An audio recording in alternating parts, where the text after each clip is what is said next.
Pontevedra recordou hoxe a Sandra Peña, a nena que se suicidou en Sevilla tras sufrir acoso escolar. O seu caso foi o motor da concentración que se celebrou este mediodía. Bueno, como yo también sufrí bullying en la época de GB, aunque de aquella no existía esa palabra, pues quién mejor para organizar esta concentración por Sandra, por todos los que han sufrido bullying en STAM y por los que han sufrido bullying y que gracias a Dios seguimos en este mundo. Hoxe era a xornada de mobilizacións en toda Galicia convocadas polo Sindicato de Estudantes. Pontevedra quedará inicialmente fora deste circuito, pero Rosa María Granero decidiu impulsar esta concentración. Porque aquí que también hubo casos de bullying, entre ellos el de mi hija y los hay desde luego, entonces Pontevedra también merecía estar en la concentración. Un cento de estudantes, algúns deles acompañados polas súas nais e pais, atenderon este chamado. Dende a Praza de España reclamaron máis concienciación e máis recursos para loitar contra o acoso escolar.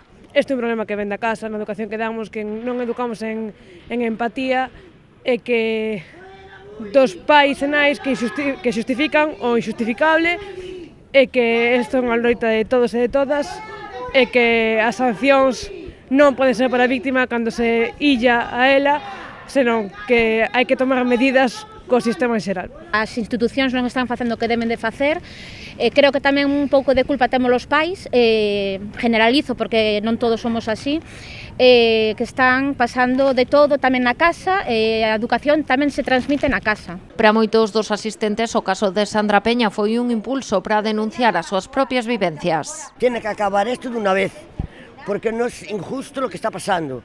Mi nieta lo pasó y nosotros, nuestra familia, lo pasamos muy mal. Y esto tiene que acabar, tanto como los padres como los hijos. Esto es consecuente de las casas donde viven. No hay derecho, destrozan una familia, destrozan a los niños. Hay quien se suicida, pero hay quien queda enfermo.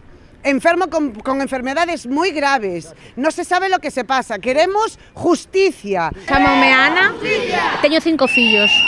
Un deles está pasando por un caso moi duro de bullying que levo todos os días ao colegio chorando.